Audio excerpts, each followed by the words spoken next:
Hello class, my name is William Patrick DeShields. This week I'm going to talk to you about best practices in education. Many colleges and universities have created distance education courses to accommodate students outside their geographical region who are interested in tapping into their educational programs. Because students cannot attend online-based instructions, students can communicate with their professors through internet-based software like Blackboard, currently used by Liberty University. As you know, distance learning students should have the same equivalent level of education and support as students receiving face-to-face on-campus instruction and have synchronous real-time communication, online libraries, and access to printed materials. Distance education is promising because learners can receive an education even if they are not able to attend a physical classroom. Although distance learning may be a positive trend in colleges and universities, will secondary education be the new frontier and adhere to the same scholastic best practices? Unfortunately, there may not be enough best practice research to determine whether effective distant learning in secondary schools is being achieved.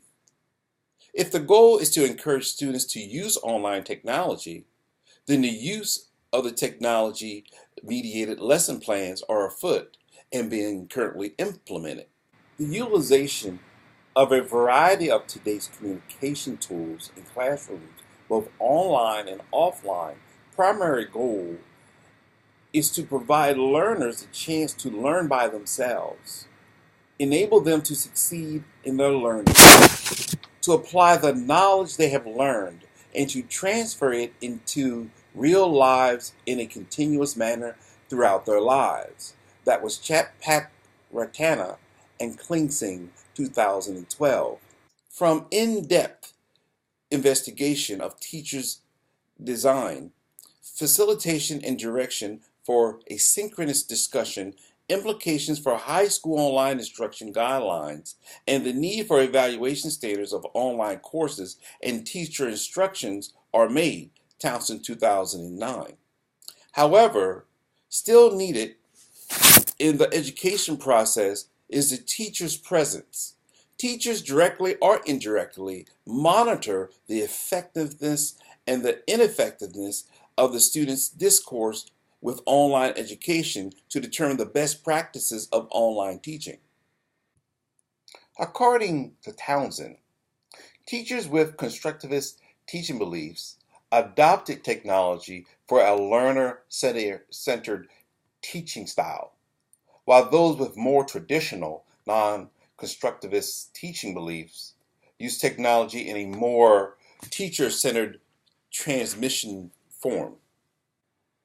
In addition, teachers have communicated that the use of technology has not changed their pedagogical beliefs, but the opportunities that they have had to work in this learning environment has also affected their teaching practice, Townsend 2009. Currently, the lack of distant education research in K-12 has forced educators and policymakers to rely on the profuse research literature from the higher education realm.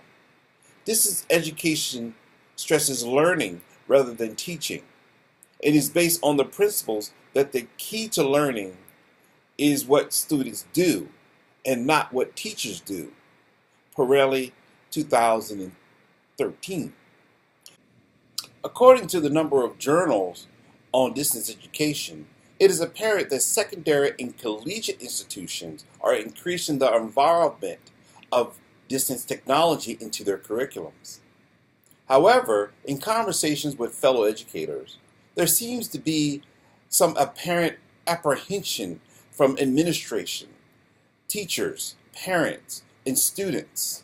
Today's technology has not changed my view on distance education because I believe it can assist students in learning and meeting their school's educational objectives.